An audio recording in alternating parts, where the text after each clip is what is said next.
सीधा मुद्दे पर आते हैं। आज के इस एक्सप्लेनर में हम मणिपुर के उस संकट की गहराई में उतरेंगे जो काफी समय से सुलग रहा है। बिना किसी राजनीतिक शोर शराबे के हम सिर्फ ठोस तथ्यों, जमीनी रिपोर्ट्स और डेटा के जरिए ये समझने की कोशिश करेंगे कि आखिर वहां की असली कहानी क्या है। इस पूरी स्थिति को हम इन 5 मुख्य हिस्सों में बांटकर देखेंगे। शुरुआत कैसे हुई, कैसे नए मोर्चे खुले, सुरक्षा में कहां चूक हुई, जानकारी को कैसे रोका गया और सबसे अहम, आम इंसानों को इसकी क्या कीमत चुकानी पड़ रही है। तो चलिए सबसे पहले उस चिंगारी की बात करते हैं जिसने इस पूरे संकट को जन्म दिया।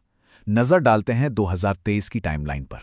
देखिए, कहानी शुरू होती है मई 2023 में। एक हाईकोर्ट का आदेश आता है जिसमें मैतेई समुदाय को एसटी दर्जे में शामिल करने पर विचार करने को कहा जाता है। बस यहीं से शुरुआती टकराव ट्रिगर होता है। फिर धीरे धीरे बात बिगड़ती है और फरवरी 2024 तक जो नागा समुदाय अब तक बिल्कुल न्यूट्रल था, वो भी इस आग की चपेट में आ जाता है। और फिर अप्रैल 2024 में एक बेहद दर्दनाक घटना होती है।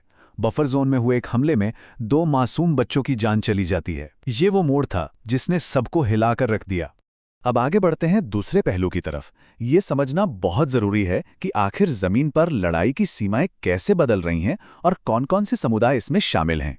अगर हम इसे बिल्कुल सरल भाषा में डिकोड करें तो ये पूरी लड़ाई जमीन, संसाधनों और अपनी पहचान खोने के डर की है। एक तरफ मैतेई समुदाय है जिनका घाटी में दबदबा है और वो जमीन के अधिकारों के लिए एसटी स्टेटस मांग रहे हैं।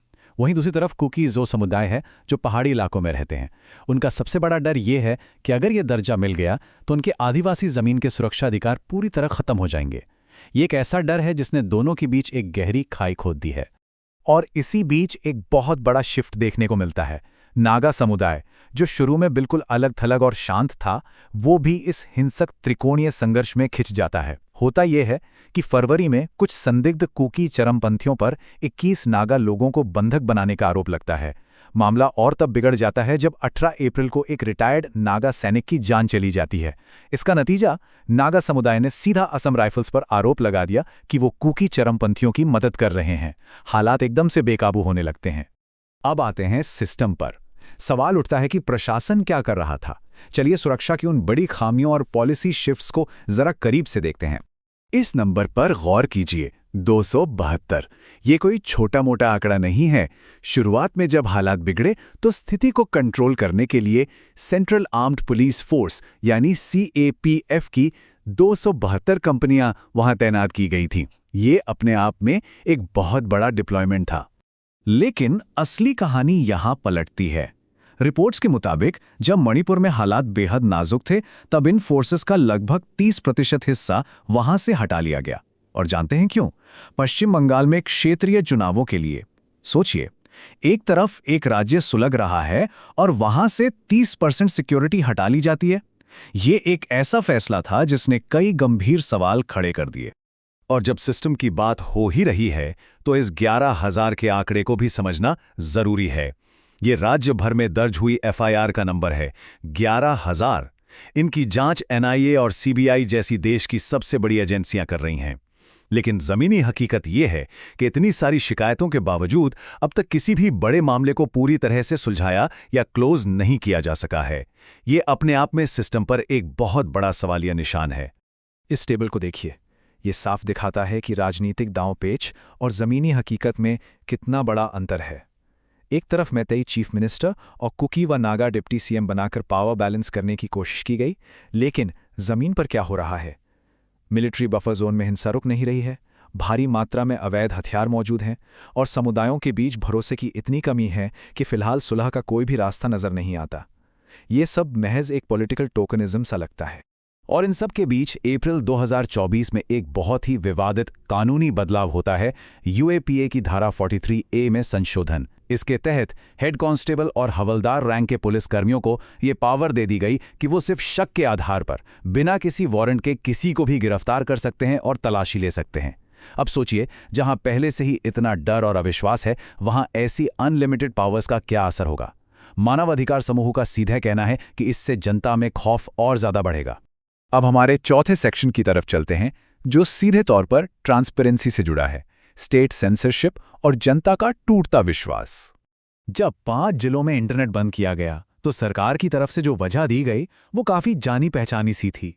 उन्होंने कहा कि ये राष्ट्र विरोधी और असामाजिक तत्वों को अफवाहें फैलाने से रोकने के लिए किया गया है।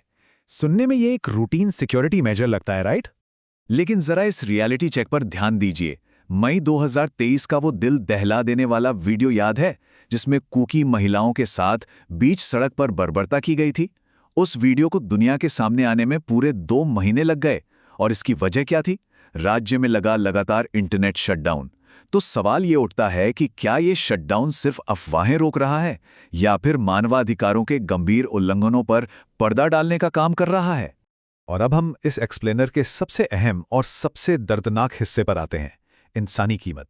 वो लोग जो इस पूरी त्रासदी के बीच फंसे हुए हैं। इस चार्ट को देखिए, ये सच में विचलित करने वाला है। जिनेवा की एक रिपोर्ट के मुताबिक 2023 में पूरे साउथ एशिया में जितना भी इंटरनल डिस्प्लेसमेंट हुआ, यानी लोग अपने ही देश में बेघर हुए, उसका 97%, जी हां 97% सिर्फ और सिर्फ मणिपुर में हुआ है। पूरा बाकी का साउथ एशिया मिलाकर सिर्फ 3% है। ये आंकड़ा अपने आप में चीख चीख कर तबाही का पैमाना बता रहा है। तबाही का आलम यह है कि 10,000 से ज्यादा घर मलबे में तब्दील हो चुके हैं। आज हजारों परिवार 170 रिलीफ कैंप्स में जिंदगी काटने को मजबूर हैं, और ये कैंप्स कोई सुरक्षित जगह नहीं है। यहाँ बुनियादी सुविधाएं भी नहीं हैं, सुरक्षा का तो नामो निशान नहीं है। ग्राउंड रिपोर्ट से पता चलता है कि बच्चे तक वहाँ सुरक्षित महसूस नहीं करते। हर दिन बस सर्वाइव करने की एक जंग बन चुका है। ग्राउंड पर जो रिपोर्टर्स काम कर रहे हैं, उन्होंने वहाँ के ध्रुवीकरण को समझाने के लिए एक ऐसी बात कही है जो सीधे दिल में चुभती है। उन्होंने कहा, ये हमारे ही देश के भीतर एक भारत-पाकिस्तान जैसी स्थिति बन गई है। राज्य इस हद तक अलग अलग जोन्स में बढ़ गया है कि खुद वहाँ के नेता बिना भारी सुरक्षा के एक इलाके से दूसरे इलाके में कदम तक नहीं रख सकते।